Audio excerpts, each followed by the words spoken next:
देश के पहाड़ी राज्य उत्तराखंड के विधानसभा चुनावों का प्रचार प्रसार आज थम जाएगा। आज उत्तराखंड में प्रचार प्रसार थमने की आखिरी तारीख है।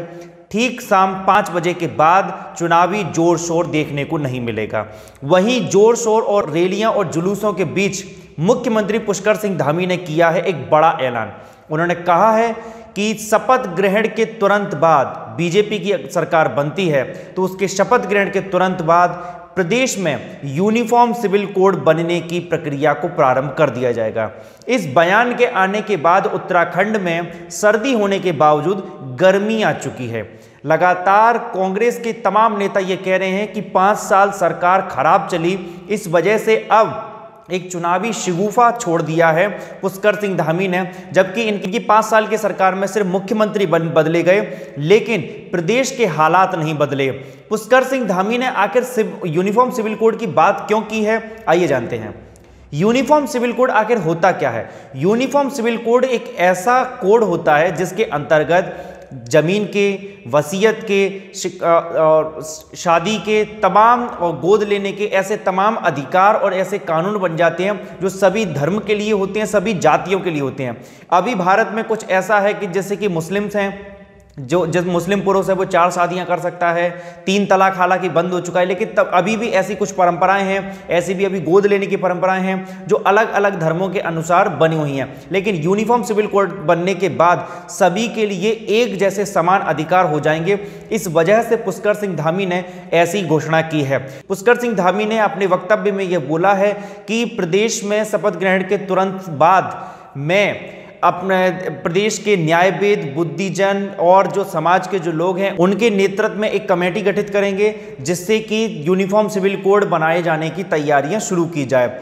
इस मुद्दे पर कांग्रेस के प्रदेश अध्यक्ष गणेश गोदियाल ने यह कहा है कि 5 साल में यह सरकार कुछ नहीं कर पाई, नाकाम रही है, अब इसकी जाने की बेला आई है। तो अब ये इस प्रकार की बातें कर रहे हैं, इससे कुछ नहीं होना जाना। जबकि जनता ने मूड बना लिया है कि वे हरीश रावत के नेतृत्व में उत्तराखंड को आगे बढ़ना देखना चाहते हैं और राहुल गांधी, प्रियंका गांधी और पूरी कांग्रेस पार्टी जो मेहनत यहां पर कर रही है उत्तराखंड को बदलने के लिए, उत्तराखंड में जीतने के लिए, वो सफल साबित होगी। तो देखना होगा पुष्कर सिंह धामी ने जो यूनिफॉर्म सिविल कोड की बात उत्तराखंड में उठा दी है, क्या अब ये बात देश के अन्य राज्यों में भी जाएगी और खास तौर पे बीजेपी के जो सियासी राज्य हैं जहां पर इनकी सरकार है वहां तक ये बात पहुंचती है या नहीं। हालांकि एक बात मैं ये बता भी दूं, ये बात निकलकर सामने आ रही है कि 2024 से पहले मोदी सरकार स्वयं यूनिफॉर्म सिविल कोड को लेकर आ सकती है। जिस तरीके से शाहीन बाग मामला हुआ था, उसने शाहीन बाग NRC के खिलाफ हुआ था,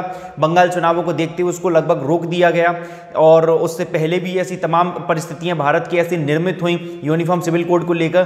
तो अब एक नया चुनावी एजेंडा यहां पर बनने वाला है, चुनावी ऐसी मशक्कत होने वाली है, एक ऐसा राजनीतिक टॉपिक शुरू होने वाला है भारत में जो बहस का एक नया केंद्र बनेगा, बहस छिड़ सकती है यूनिफॉर्म सिविल कोड को लेकर, जिसकी शुरुआत और जिसका पहला वक्तव्य पुष्कर सिंह धामी ने अपने राज्य में देकर कर दिया है। और तो देखना होगा अगर बीजेपी की सरकार उत्तराखंड में बनती है तो पुष्कर सिंह धामी ने ये जो वादा और दावा किया है क्या यह सफल साबित होता है या इस पर बीजेपी खरी उतरती है या नहीं। लेकिन यह बात तय है कि यूनिफॉर्म सिविल कोड देश में लाना एक नई बहस को जन्म दे देगा और बहस इतनी तेज तर्रार होगी कि शायद इसमें तमाम नेता वगैरह वे ये अपने आपे को भी खो जाएं। और देखते हैं इस देश के हालात कैसे बनते हैं। धन्यवाद। मेरा नाम है पीयूष परमार और आप देख रहे हैं बिग हेडलाइंस।